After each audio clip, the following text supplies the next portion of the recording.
किसी भी कार्य के आरंभ से पहले परिणाम का विचार करना चाहिए कि हम जो करने जा रहे हैं ठीक है कि। पूतना जी 3 बरस के ही बच्चों को मारती थी, उसके आगे के नहीं।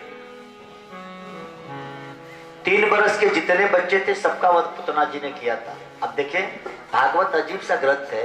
एक राक्षसी है पूतना जी, लेकिन यह ऐसी दिव्य राक्षसी है कि जो बच्चा 3 बरस से उम्र पार कर गया उसको नहीं मारती। इसीलिए कृष्ण से सारे उनके मित्र बड़े थे, क्योंकि जो लगभग 3 साल के बीच के थे सबको पूतना जी मार डाला। इसका अर्थ क्या है? ये साधना है। श्रीमद् भागवत साधकों की कथा है, साधकों के लिए।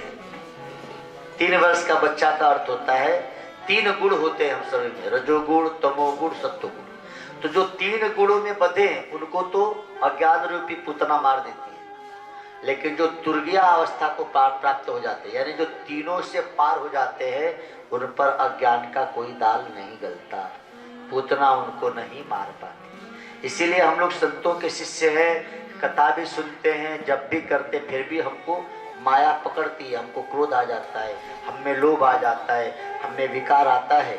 लेकिन हमारे गुरु लोग जो तीनों अवस्था को पार कर गए, वो इसी दुनिया में रहते हैं, हमें लोग का दिया खाते हैं, लेकिन उन पर माया का डंडा नहीं चल पाता, उन पर पूतना प्रभाव नहीं डालेगा।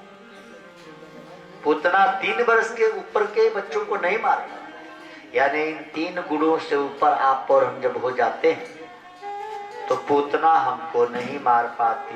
कितनी प्यारी बात है। तो 2 गुणों से तो आप ऊपर हो तब बैठे हो, 3 ही गुण है, रजोगुण, तमोगुण, सत्वगुण।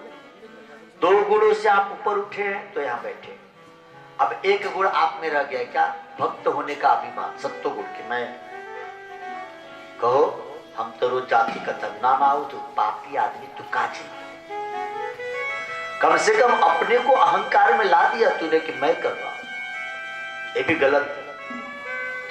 भक्त होना अच्छा है, लेकिन मैं भक्त हूं ऐसा अभिमान होना अच्छा नहीं है, क्योंकि आप भक्त भी हैं तो उसकी कृपा से। नहीं तो भक्त तो रावण जी भी थे, भक्ति कब छूट गई उनको खबर ही नहीं लगी। भक्त तो कंस जी भी थे, साधना किए तभी तो वरदान मिला। भक्त तो हिरण्याकश्यप जी भी थे, सब भक्त ही थे।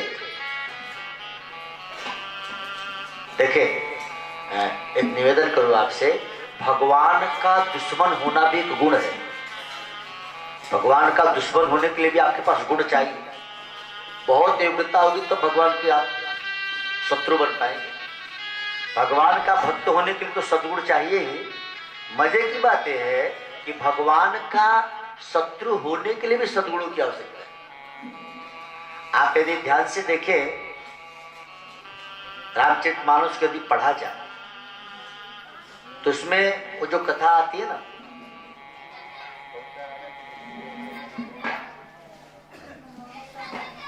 प्रतापभान है ना, प्रतापभान जो राजा थे, प्रतापभानु की कथा आती है कि प्रतापभानु जी बहुत ही सज्जन राजा थे। आप पढ़े उस विषय को। और प्रतापभानु जैसे राजा को ब्राह्मणों ने श्राप दे दिया कि जा निश्चर हो जा। वही तो रावण और कुंभकर्ण हुए जो रामचरितमानस पढ़े होंगे।